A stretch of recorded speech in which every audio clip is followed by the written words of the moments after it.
most people still today think that all entertainment to do with movies, drama, is therefore nothing more than their entertainment.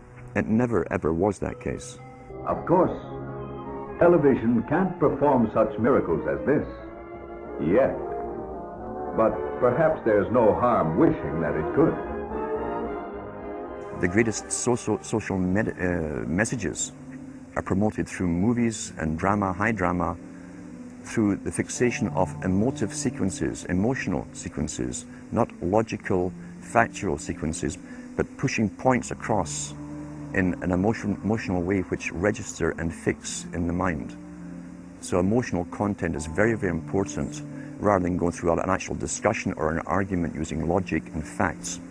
There's no debate. And when you're being downloaded through fiction, your guard is down, the sensor part of your brain is not in action. It isn't saying, yes, I agree with this, I disagree with that, as you would in a debate or a lecture. You're actually in an alpha state, being completely downloaded with new ideas. Throughout history, social engineers have refined techniques designed to control large populations. About 100 years ago, this big organization with many branches, they wanted to rule the world basically using Britain as a nucleus of a system, an embryo, which also was going to be joined with the US under the Anglo-American establishment. Wrote about the kind of culture and the changes of culture over a 100-year period that they would actually design, implement and bring in. And H.G. Wells talked about it too. He talked about arenas. He says arenas could be put up across the world for sports, for instance. Now at that time, sports was something that children, school children were into. Adults became adults and got onto adult things. So it was unimaginable at the time that people could actually believe that there was even a need for adult sports and entertainment, never mind having arenas built across the world. But he said we can do this and foist basically a sports culture for the males. Using a tribal system, we're all tribal to an extent, that's why we even bother to vote for a tribal leader. This is well understood, that's why we're supplied with these leaders. And because the average man was to become more disengaged from his own destiny as the expert class arose, it was decided that the males would get their outlet basically, gradually becoming helpless as males through sports. Therefore they'd have a tribal team they could identify with, they could cheer them on as they were winning. In their own personal lives, they were getting nowhere. They were getting disenfranchised in a sense as experts took over decision-making for them in all kinds of fields. So this was psychology at use, planned before they even implemented the sports. When radio came along, of course, they used that to the maximum. Sports for the men, soaps basically for the women, and then in came television, as I say, with its alpha state, its hypnotic state. And sure enough, around the 1960s, really, 50s and 60s, it took off. It really, really took off. And men became glued on Saturday nights to the sports shows. A culture industry, which is called by its own the culture industry. The Soviet Union had a department called the culture industry. Their actors and directors were called the cultural leaders. Because they would, like a computer, people are like computers, all you have to do is keep giving them new updates every so often, and you can change an entire country or a nation or a block of nations who are all getting the same upgrades at the same time along certain paths. Today we call it political correctness.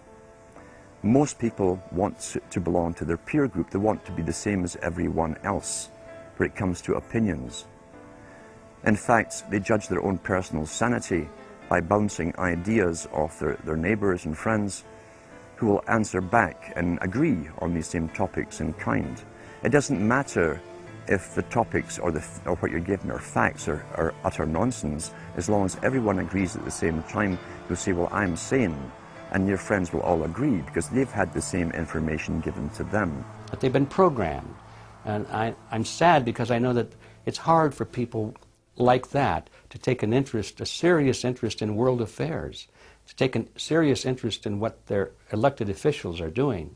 And they're not going to be really inclined to study or discover the deception that's being used against them. And so I'm sad because I see all of that in a flash in my mind as being an indication of how easy it is for the masses to be manipulated. The scientific dictatorship understands what makes human beings tick. They understand our psychology. They've studied it, and they're using it against us. But the minute the public awakens to the fact that there is an agenda to manipulate them, and the second the public realizes that they are being conditioned and controlled, the establishment begins to lose that edge they've got over people. So all I ask viewers to do is to think for themselves and to study public relations, to study advertising, to study propaganda, and to realize how much of it is out there in their daily lives. And then make the decision for yourself. I just want people to think on their own and to not have their decisions and their thoughts and their ideas pre-packaged and basically downloaded into them. If it's on TV and a famous face says something, then it must be true. He doesn't have to show you facts or anything else. You've been brought up with these faces. That's why they keep these guys on television into their 70s and 80s. You've grown up with this father figure who's on television every night at 6 o'clock, in your house, in your room, staring right at you, and he's a father figure. Would he tell you a lie? So you naturally never suspect him. And this same man will lead you through new topics. He'll introduce experts on the topics. They'll have a little summary at the end of every talk, and you are now left with the conclusion that's presented to you. You don't arrive at it, it's given to you, and it's good enough for you. When I was growing up, people were talking on their front porches, neighbors were playing baseball, there were nightly barbecues. You don't see that anymore. We've lost our communities. You drive through neighborhoods, you see the blue glow of television sets. We're losing our humanity. So if you want to rebel against the globalists, the social engineers, start by turning the TV off a few hours a day and actually getting to know your neighbors. Getting outside that comfort zone, expanding your horizons.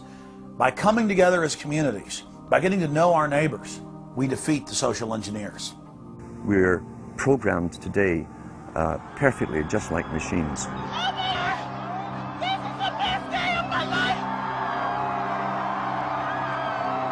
We tie this in with the Brzezinski.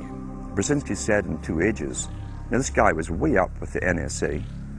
He's a master geopolitician. He admits that he works in 20, 50-year periods to do with geopolitics in other countries. But he said himself, the public will shortly be unable to think or reason for themselves.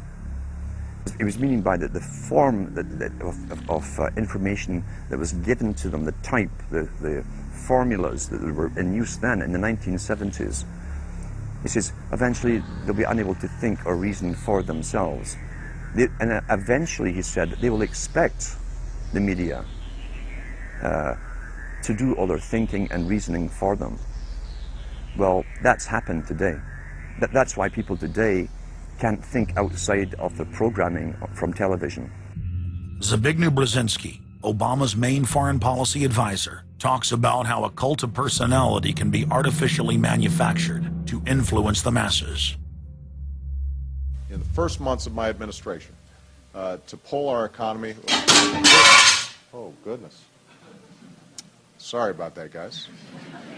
To pull our economy back from the brink, including the largest and most sweeping economic recovery plan in our nation's history. We're gullible, but we're also willingly gullible.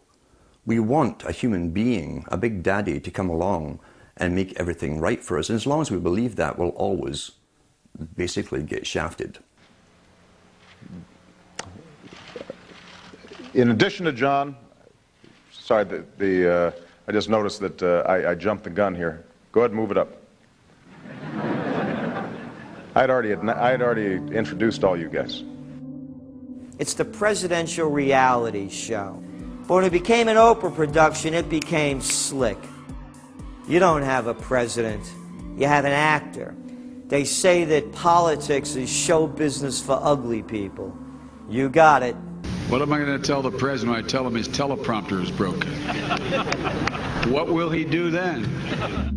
It's Obama's role to front for the international banking syndicate and to take all the heat for their unpopular agenda. It's his job to convince the American people that the buck actually stops at the White House.